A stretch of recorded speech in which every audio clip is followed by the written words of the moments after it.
आज 10 लाख से ज्यादा मुस्लिम लड़कियां आज मूर्ति पूजा में लगा दी गई। उनके सरों से पल्लू हटा दिया गया, उनके माथे पर बिंदिया लगा दी गई, उनको चंद रुपयों का और सिक्कों का लालच भी दे दिया गया। आज हमारी बहनों के साथ भी यही मामला हो रहा है। उनको उकसाया जा रहा है, उनको बहलाया जा रहा है। चंद दिन की दुनिया की मिठास वाली जिंदगी में उनको भसला फैला कर लाया जा रहा है। पैसों का लालच दिया जा रहा है, गाड़ी का लालच दिया जा रहा है। और जब तक उनके जिस्म के साथ खिलवाड़ नहीं हो जाता और जब उनके जिस्म का खिलवाड़ खत्म हो गया, इसकी नीयत 2 4 8 दिन महीने 2 महीने में भर गई। जिस तरीके से हम टिश्यू पेपर को फेंक देते हैं, उसी तरीके से हमारी बहन को भी निकाल कर बाहर फेंक दिया जा रहा है। 10वें नंबर का जो एजेंडा था, उसने 10 नंबर के एजेंडे में यह बयान कर दिया था, लिख दिया था, मुल्क में तकसीम भी करवा दिया था। आज वो एजेंडे पर काम हो रहा है। अर्ज ये करना था कि उस 10 नंबर के नुकात में लिखा गया था कि आइंदा चलकर हमको मुस्लिम बच्चियों को अपनी ऑफिसों में, अपनी दुकानों में, अपनी नौकरियों में जगह देना है। और कोई अगर गैर मुस्लिम बच्ची आती है, उसे हटाना चाहिए, मुस्लिम बच्ची को नौकरी देना चाहिए और मुस्लिम बच्ची को नौकरी पर रखकर उससे ताल्लुकात को बढ़ाना चाहिए और अपना नुत्फा उसके रहम में डालकर उसके पेट से हराम औलाद को जन्म देना चाहिए। यह 10 साल पहले का एजेंडा था।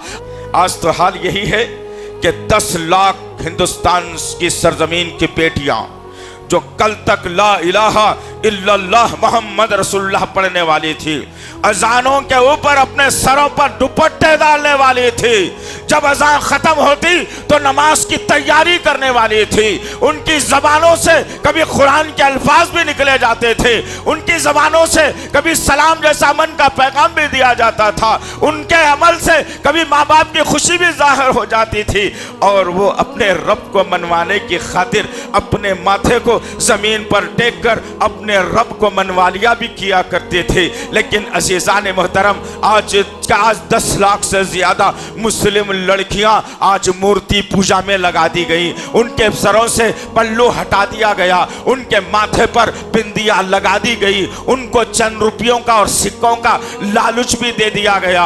और फिर चंद दिन जालिम जिस तरीके से हम टिश्यू पेपर को इस्तेमाल करते हैं, जब तक के वो डब्बे में है, बड़ी शान के साथ में है, बड़ा ही साफ और सुथरा है, उसी तरीके से इस्लामी बच्ची जब तक के मुसलमान है, इस्लाम की आगोश में है, सर पे दुपट्टा है, इस्लामी माहौल में है, उस बेहतरीन और पाक टिश्यू पेपर के जैसा होती है जिसको देखकर तबीयत खुश होती है।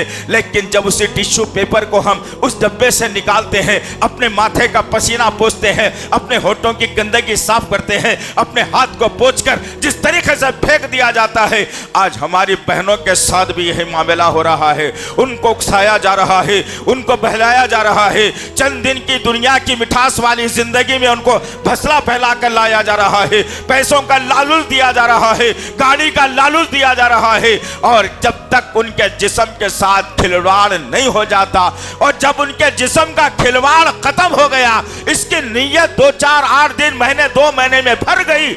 जिस तरीके से हम टिश्यू पेपर को फेंक देते हैं, उसी तरीके से हमारी बहन को भी निकाल कर बाहर फेंक दिया जा रहा है और कहा जा रहा है कि तुझसे निकाह करना नहीं था, तुझसे जिंदगी बसर करना नहीं था, हमारे मकसद में है कि हम तेरी जिंदगी के साथ खेलें। जा, अब जिस चौराहे पर ठहर कर अपने जिस्म का धंधा करना है तो कर लेना, अब मैं तेरा साथ देने वाला नहीं हूँ। ये हाल हमारी 10 लाख मुस्लिम बच्चियों के साथ हुआ, इस मुल्क के अंदर हुआ, इस मुल्क की सरजमीन पर हुआ।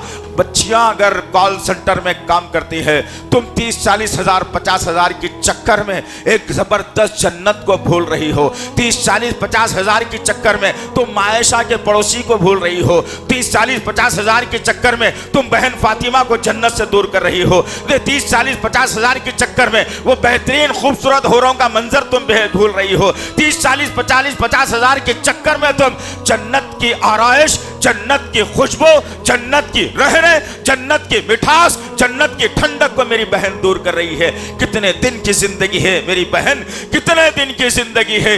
एक सांस अंदर अटक गई भी तो परेशानी, एक सांस बाहर अंदर नहीं गई भी तो परेशानी। बस इतनी सी जिंदगी है मेरी प्यारी बहनों। तुम ऊपर बैठकर सुन तो रही हो, लेकिन ले जाओ इन बातों को। तुम्हारे कदम शायद ना बहके हो, हम दुआ करेंगे कि तुम्हारी मौत तक तुम्हारे कदम ना बहके। तुम इस्लाम जैसे बेहतरीन प्लेटफॉर्म को ना छोड़े और इस्लाम जैसे मुकद्दस जो है ना मजहब को छोड़कर तुम इधर उधर के लालच में ना पड़ जाए। अपने जिस्म की हिफाजत करो, अपने निगाहों की हिफाजत करो, अपने अल्फाज की हिफाजत करो, अपने आवाज की हिफाजत करो। इस्लाम जब आ गया तो एक औरत का मुकाम और मर्तबा इस्लाम ने क्या बताया। सुभान अल्लाह व बिहम्दिही।